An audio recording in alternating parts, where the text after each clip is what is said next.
what it is. What's up? Got your nigga in the cut. God damn. How are you? I'm alright. This week was really hectic. Definitely destabilized me a bit. It shook me a little bit. So I'm looking forward to starting the week on a better leaf. I'm giving myself a chance this coming week. After like filming this evening, I am going to prepare because this thing of weeks happening to me must end. Please. It must end. Please. And I feel like last week happened to me and it caught me off guard. Man. And I'm not gonna lie, like it rocked me. I think I felt it the most this morning when I woke up and I was just tired. Yeah. Like I had zero energy.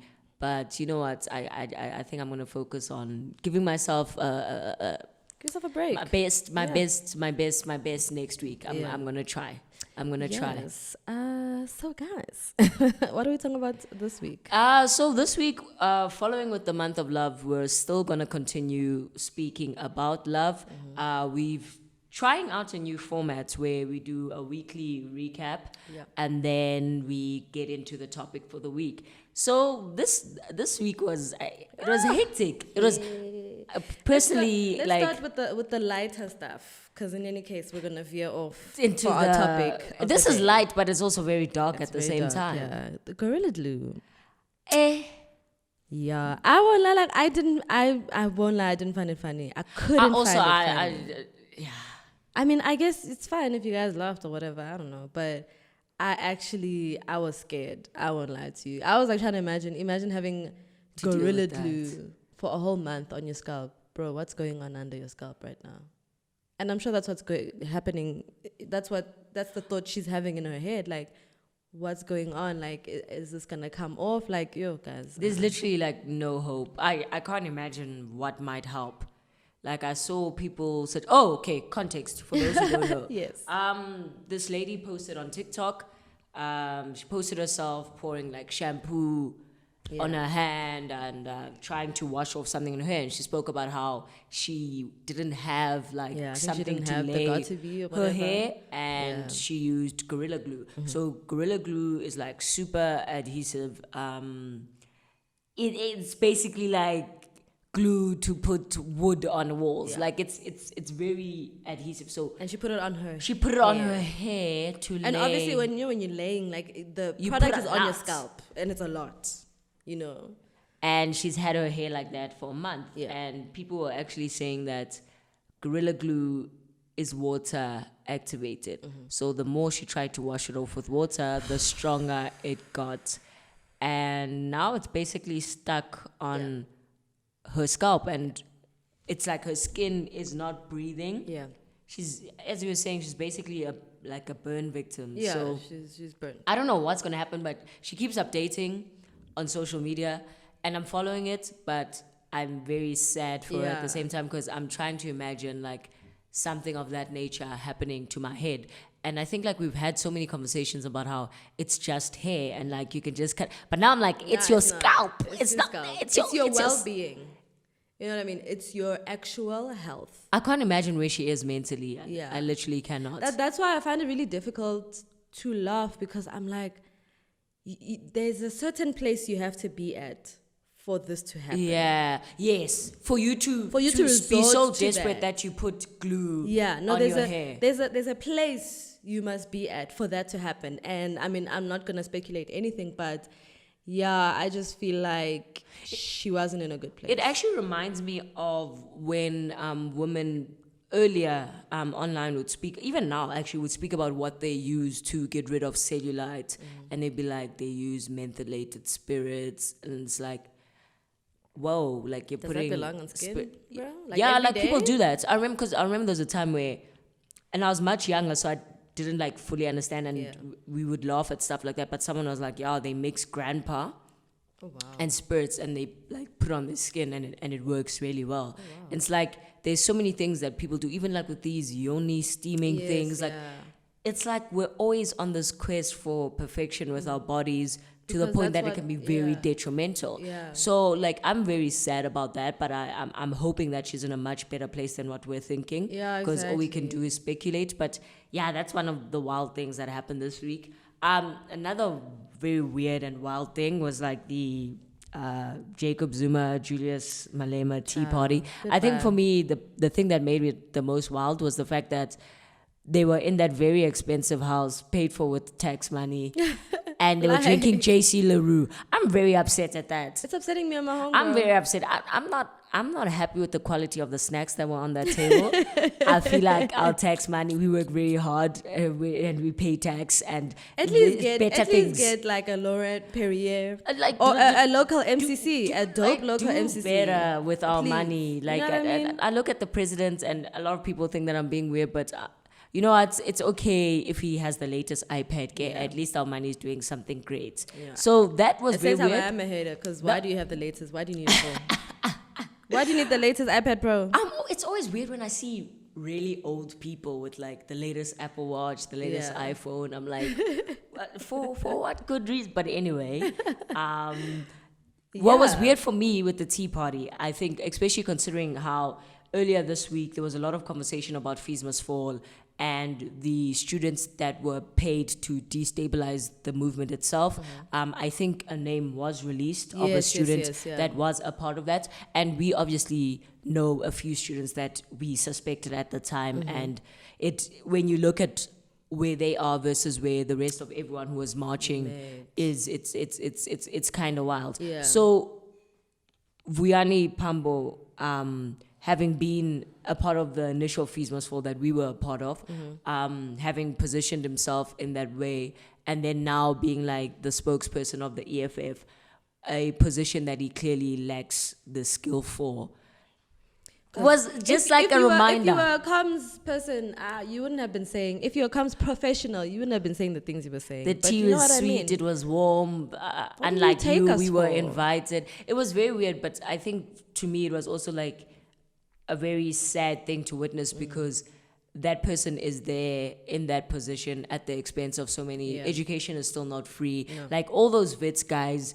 that ended up in very cushioned places. This was during Jacob Zuma's term, you know what I mean? And the violations we faced that he vetoed, that he was like, yo, let's go. That's cool. You can do that. Yeah. It was wild, but also it was very wild because just like 5 days before that Tea Party, this guy was online speaking against Zuma, reminding people of the fact that Fees Must Fall happened during Zuma's administration, and then next thing he is going to have tea and being very rude to the media. Yeah. I think that was a very weird thing to experience, but it was also a very sad thing to experience because they are very talented,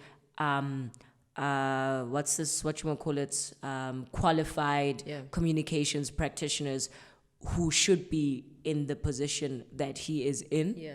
And then B, we know that he is in the position that he's in at so many other people's expense. Yeah. I think and that... And it's just, I feel like such a silly person. I won't lie, like watching the whole thing, I was like, so we're just playing into just like this elaborate scheme that's going on right now. Like we are just... And that's why you can't really beat your chest about any organization. I feel like I've come to learn that like, you can't beat your chest about an organization. You can't beat your chest about family. You can't beat like any system or structure. It shouldn't be something that you own and like this. I belong to this. It's mine, because anything that involves humans is just fundamentally flawed, and that's not in like a pessimistic way, but it's trying to lead a life that's more focused on principle. Exactly, yeah, exactly. Because that then there, at least most times, you will try to be on the right side of things, as opposed to having to defend an organization or a relationship to the point where you now have to compromise yourself and so many others. Because when you defend what is wrong, it's at a cost, right? Yeah. So that was another thing. Third thing of the week. Hey, guys. I think we touched on it last week. But yeah, I mean, we all know what happened on social. If you're part of that community, right? And we're going to speak a little bit further about community. But essentially, it came out that somebody that, was inside a certain community had been dating an alleged rapist. and someone who had been on the RU reference list. And yeah, the person released a statement in the early hours of Jacob Zuma style. Witching hours. Which was the first red flag. Mm-hmm. Well, actually, the first red flag was the silence. Well, and then the second was the witching hours. Well, the second was the defense from certain people. Yes. We're not going to speak about that.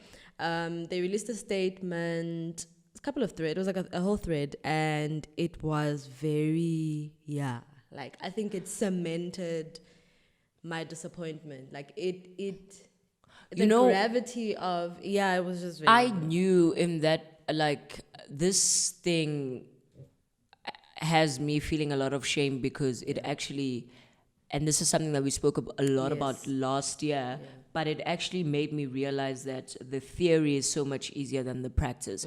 And, like, this thing showed me my own personal biases because, yes, in practice, I was following what you should follow when it comes to your attention that somebody has been aiding and basically sanitizing a rapist. And I was doing that in practice, but I still hoped that, like, there was an explanation that would not have this person be like a full accomplice, and there wasn't. And that was disappointing. I was so disappointed, but at the same time I was very disappointed in myself because all the signs were there. Everything, all the proof was there that this person was not operating in good faith. And I still was like holding on to, let me wait and hear what they say, because there's no way that, like, somebody that is a part of a community that I'm a part of in a certain way would actually do this. Someone I've shared personal information with also, like, that's my thing. I'm like, I've shared personal information with this person, and it's like, wow, as much as it's nothing compared to what the victims are feeling, it's just like, wow. And that's when I was like, we're actually centering our own experiences and emotions over the victims and how we've been a part of sanitizing somebody who has violated others, even though it was unknowingly. The intention doesn't count. Like, it is what was done. And I mean, like, I can't imagine. I'm sure victims were like, hey, I don't want to be, I've already been ostracized, so I've already been, because we all know that's the case, right? No, it's rare for a victim to come out unscathed from something like that, from standing up and saying this person violated. We know the one victim couldn't even graduate at Rhodes. They were the one that was persecuted by Rhodes instead of the offender. So that was very, like, dark, and that was very sad, but it actually sort of inspired our conversation for today, which is basically about community, love, and loneliness, or experiencing loneliness within community when it comes to love. Yes, that's a great way to put it. I think this is something that, like, the feminism that we have been scholars of for the last 20 odd years has been so centered around deprioritizing romantic relationships in a way that has sort of thought that it was going so far as to how do I put this? We were trying to decenter romantic relationships and devalue them almost. In a way that we forgot that there have been institutions that have been building the position that they hold on a social hierarchy, so much so that you can be a feminist, you can be like, men are trash, all this doctrine, but still deep down inside want to experience a romantic relationship within the traditional sense, and almost position yourself as, I am lucky I am with someone who is not patriarchal. All, literally. And I think people want it all. We've been like, we've forgotten that we all want it all at the end of the day. And in the wanting of it all, we often compromise ourselves. Because also, let's be fair now, like, and as much as the chat is valid and it's true, but coming to terms with your loneliness that has already existed, and then accepting that perhaps I need to be okay with, in the romantic sense, I need to be okay with never having to be with someone romantically, or never, especially like, as a straight woman or whatever. It's quite a heavy thing. It is heavy because it's you've not an been easy conditioned thing. from the beginning. Yeah. With everything that has been happening in your life, it's almost as like it's been a build up to you being able to be in a relationship and have this relationship take you to the next step, right? And so what brought this about, well, for me in any case, I had seen our friend Dineo, shout out Dineo. She had on that day something I had never thought about, and not because it's not something I think about, but in that instance I just didn't think about it, that this person may have been so lonely, perhaps, that they just, I don't know, not that they couldn't think beyond that, or that they were willing to accept that risk. Yes, and because I think they probably measured the risk, right? And they thought, okay, I am going to keep, which is something that a lot of people do. Even when friends that we have, and we've experienced this multiple times with friends, they would go back to an abusive partner. And then what will then happen is that they will try to water down the levels of abuse they had experienced, and then not share anything going forward. Because I can manage the risk better if it's something that exists between the two of us, or within myself, right? And I think with what we witnessed last week, I think they measured the risk and they felt that it was worth taking because they genuinely thought that no one would ever find out, because they didn't share their face, they didn't share their name, they weren't too specific about the person. With lockdown and everything, it's not like you're gonna be out and about, literally snooping and all of that, and they also played into our understanding of some people want their relationships to be private, which is something that I've thought about a lot over the last few years, especially as we see people sort of like commercialize their relationships, like with couples YouTube and all that, and how weird. Like, I think with couple YouTube, the one thing that it did to me was actually make me realize how performative relationships are in general, even when there's no camera on.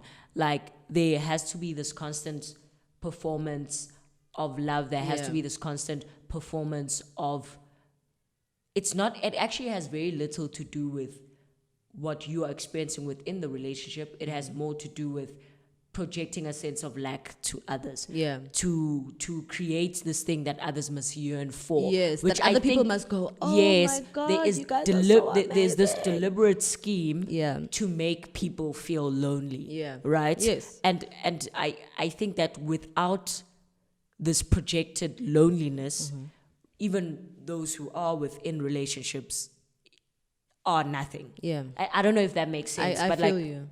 It's almost like there's this balance that has to exist in order for this elaborate scheme to continue, which is, it's the elaborate scheme is the nature of very unhealthy relationships, which we then find ourselves like submitting to just so that we're not on the other end, which we have been told is scary since the beginning of time. It's something that's fed to us by family, by tradition, by religion, by the media. Social media, everywhere. All these institutions are constantly like and taunting single people. Single women especially. So then I feel like we are being untruthful, we are being very dishonest when we say, how can you do X? How can you date a deadbeat? How can you date a rapist? When we know what the value of a romantic relationship is for a woman within the society that we are growing up in. And I think we're very, like, who doesn't want to be wanted? We literally, and you know, when you say it like that, it's like, who doesn't want to feel like somebody wakes up every day and chooses them? And at the heart of it all, it takes a lot of vulnerability to say that and to acknowledge it, and to not to be okay with it, but to acknowledge it, right? And it takes a lot, like, and I think, you know, I think the scholars that we learn from, or we should have learned from, or that we say we learn from, have definitely been vulnerable in their writings. And so I don't know where the disconnect has come in, where we are unable to not necessarily understand, but also just be okay with that. And then move on from there if it's possible, right? Because I think what's happening is that people are like, okay, but this is what I want. And then it ends there. There's no interrogating and then saying, oh, this is what is actually actionable within reason. Yes, yeah. This is what is actionable within reason. This is what maybe I can do. I can maybe try and experience. It's hard also, like, because people are dynamic, right? I think what makes it very hard is the fact that, like, we have gotten to the point where we have trivialized wanting companionship. Yeah. It's silly. Like, why would you want... And I used to fall for that shit because... typically, like, I struggled with wanting community, and not necessarily community in terms of friends, whatever, and family, like that was easy, but community in the sense of a partner, and wanting to be with a partner. But, you know, obviously now that I have to get my shit together, working on that. I know. I've had to, be like, yo, I want someone. I think I need someone, in fact. And I think I saw some people talking about that where they were like, but then your friends then get into relationships themselves. And maybe you guys aren't on the same page with regards to these things. And so you end up being, I don't want to use the word sideline, but I'll use it just to get the point across. Then it's not like I'm going to be spending all the time with my friends. They have shit to do. Then what? Who am I going to hang out with now? Who am I going to... Because it's not like people have 500 million friends that, if this one is busy, I can go to the other one. And sometimes the connections are a little bit different and whatnot. Yeah, I don't even think it's like something that can be confined to comparing the nature of the relationships that you have with others. I think we need to understand that it's something that you have been socialized to long for, and it's something that is useful. Yes. Like... it's something that's actually it's not useful. A silly thing. It's not as silly as we make it seem. And we need to understand that it's not as silly as we make it seem. When we see things like this, where people are willing to risk their livelihood, their entire being, in order to have it. At that point, we then need to understand that, oh my gosh, this is actually way more serious than how we're looking at it. Exactly. And it's actually... it's important that we actually then start having the conversations that focus on addressing why it is such a need and how we can actually receive what we want in more healthier ways. Because for as long as we keep trivializing, then people are going to continue to do the unhealthy thing because that's the easier thing. And it also doesn't help that we're doing this in the age... I mean, I guess men have been deceptive their whole lives. But it just feels so extra. Like, one, we are in the age where jadedness is real. Every single day we are consuming a story about how a man has done someone wrong in so many different levels.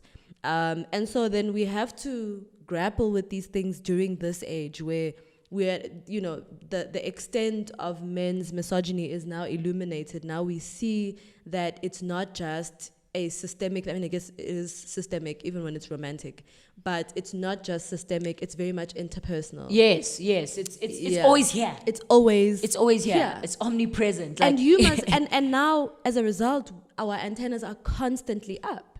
And so it is a very hard thing to speak about, to grapple with, because it's like, but, and then you're like, okay, but, and then you like try to come to, and it's like, but, you know what I mean? There's just no winning. It feels like there's just no winning. I really feel that we're almost playing a losing game, but the thing that you can focus on the most. Like, yes, I understand that the systems need to change, all of that. But the one thing you can focus on the most is yourself. Yeah. And the one person that you owe the most is yourself. And the one person that you can help the most is yourself. And the one person that has to live with how you operate and how you move is yourself. Because, I mean, look at this scenario. This person has to live with what has happened. And it's attached to you and your name. Yeah. And you, when you are alone with your thoughts. Yeah. Your friends are... Hey. Everyone who can defend you, everyone who can understand, everyone who can just... Because oftentimes, I can know that something is very wrong, but Misho can help me justify me doing it, right? But at the end of the day... And when Misho is not doing the doing, she's doing the justifying. Yeah. And when Misho's gone, I'm alone with that. I have to grapple with that, yeah. So you must... we need to always remember that you need to be comfortable with the way you move because it follows you and it walks with you all the time. So it's sad because what we're speaking about here is based on how we interact with others, right? Like how we bring others into our lives, how others come into our lives.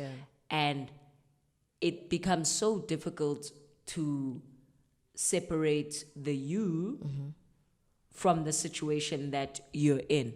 And oftentimes you find yourself losing the you in order to maintain and sustain this thing that you're in because society values it so much and it's a currency, right?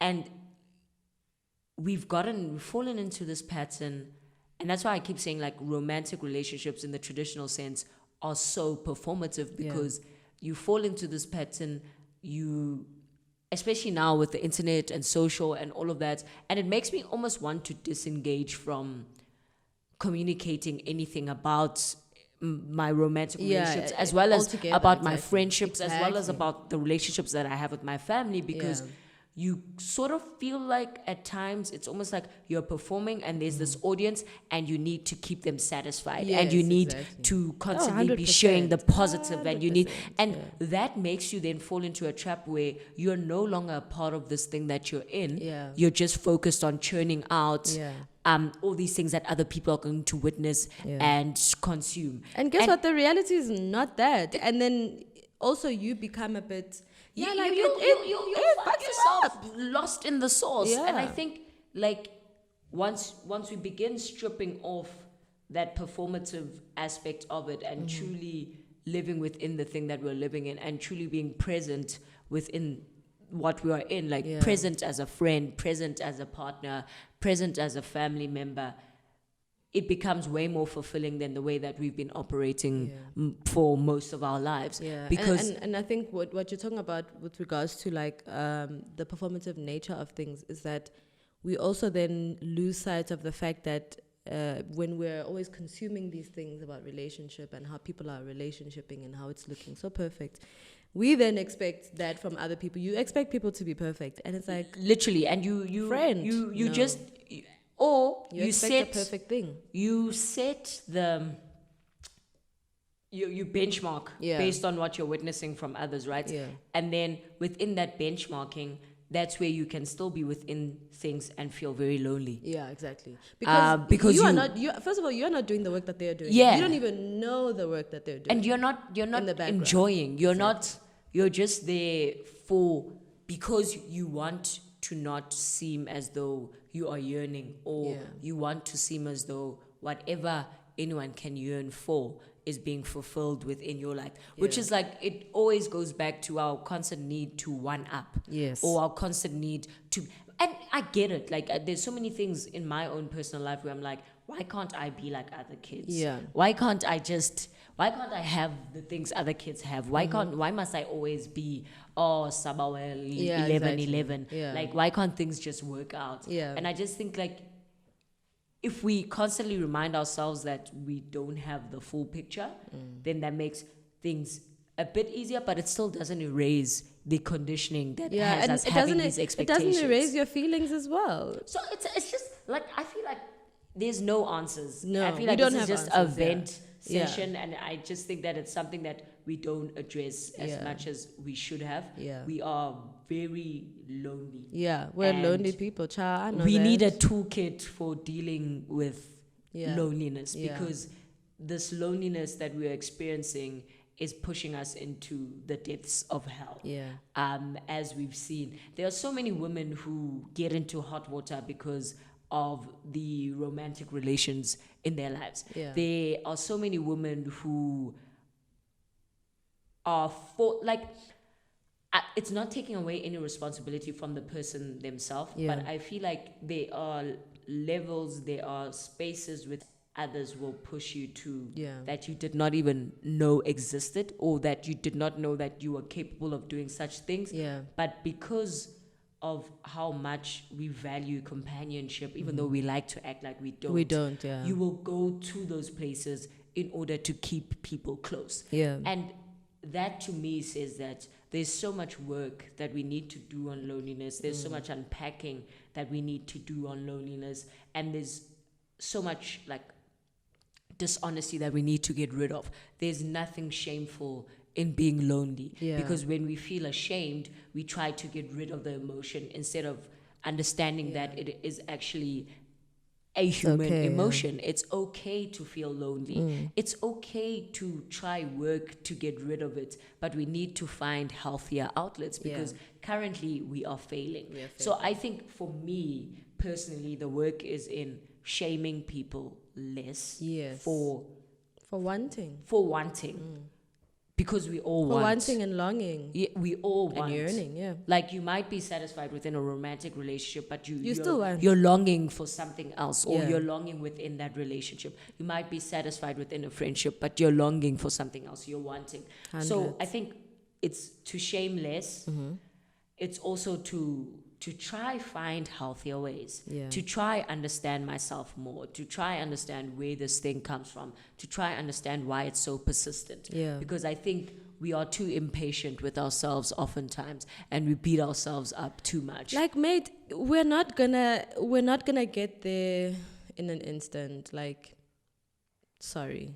We're 20-something, well, majority of the audience, I'm speaking about that, 20-something-year-olds, and we're expecting ourselves the beginning to have, it's the literal beginning. There are people, and that's why I value more now than ever conversations with women older than me, because they will tell you that, I'm grappling with that too still. It's not something that went away in an instant. It took years, or sometimes it goes away and then something happens and it comes back. Like I can tell you right now, I don't feel lonely now, but I can tell you right now, if I were to fall sick immediately, I'm gonna feel lonely. Those are types of things that we don't talk about, like how, when you're physically ill, something happens and then you feel that way. There are so many isolating experiences that and that's why we need to be honest, and I feel like a lot of people don't do this. Like, I've been in a relationship for like 6 years, but I have times where I feel very lonely and very isolated even within it, because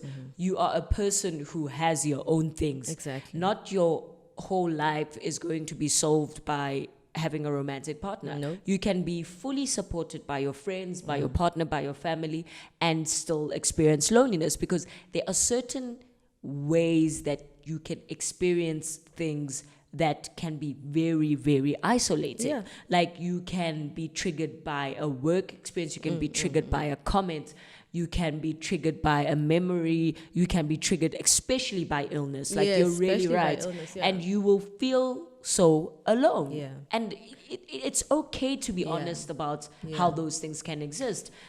Because it is in that honesty that we will start to work towards finding the answers and the healthier ways of dealing with things. So I think even like this chat that we are having now is like realizing a lot of things. I do feel that sometimes. Like, I have felt that. So I think we don't have answers, but I'd be very interested. It's very easy to say, like, be kind to yourself, but it's a job, guys. Being kind is a job. But truly, be kind to yourself. I know, you're hearing it and going, but how? You find a way. You will find. Friend. No, the one of the easiest things, and that's one of the things, like, so this week, as I was sharing with you guys, one of our dogs died, and I was having a very busy day, like, even during the day, like, it's almost as if I knew something very bad was going to happen, because I was having such a tough day that I actually paused everything and I took some time to text my dad to just tell him about everything that was going on and just explain that I'm having a very tough day, and that, like, just explaining everything so that if it feels like there's anything that is being off, so that he understands the full context of what I was experiencing and how I was feeling. And even though I took that time and I did the healthy thing, I was still beating myself up when we found out that the dog died, because it was like, if I hadn't focused so much on work, if I hadn't been like, sometimes you'll feel guilty for actually choosing yourself and what's important in that moment. Because something else that is actually very important to you can still go wrong. Even though you thought you were doing the right thing, which I thought I was doing the right thing by zoning in and focusing on work. And expecting other people to share responsibility, and things went horribly wrong. Yeah. And it's like, it's so tough to not beat myself up. It's so tough to not focus on like the what ifs, or if so and so had done this, then things wouldn't have gone. It's very difficult to get your mindset out of that, because that has always been the easier thing to do. Exactly. And it's always been the easier thing to process, as opposed to, instead of being very angry, being like, taking the time to express the disappointment that you've experienced at that time. And I still haven't gotten to the point where I can actually express the disappointment, because the anger is so much easier to process. Yeah, exactly. And I feel you.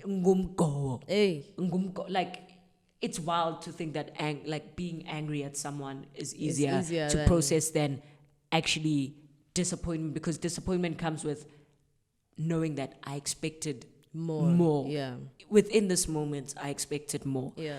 So yeah, man, that's us. Like, I'd really like to know how everyone else is grappling with what we're sharing right now.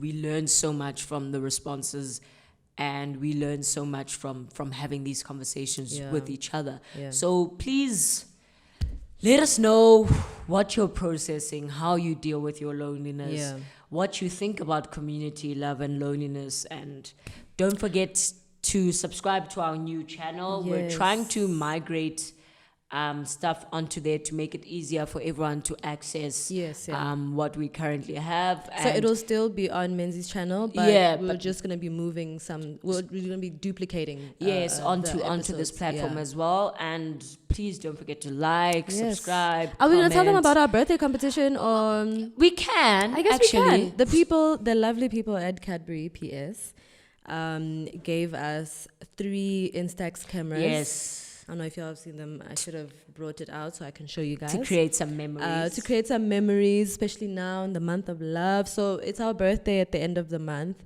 So we want to give away 3 of them to some really awesome listeners. We will give you all the details for the giveaway on our social media, on our IG and Twitter. So keep a lookout for that. We'll drop it when we drop the episode. So when you see this episode, you must go to our Instagram and our Twitter and see how you can enter. So the competition will announce a winner on our birthday. There's no 29th. There's no 29th. We're actually a leap year baby. Yeah, we're a leap year baby. So on the 28th is when we'll announce a winner. So yeah, guys, thank you so much. Like, comment, subscribe, all of that. Thank you. Bye.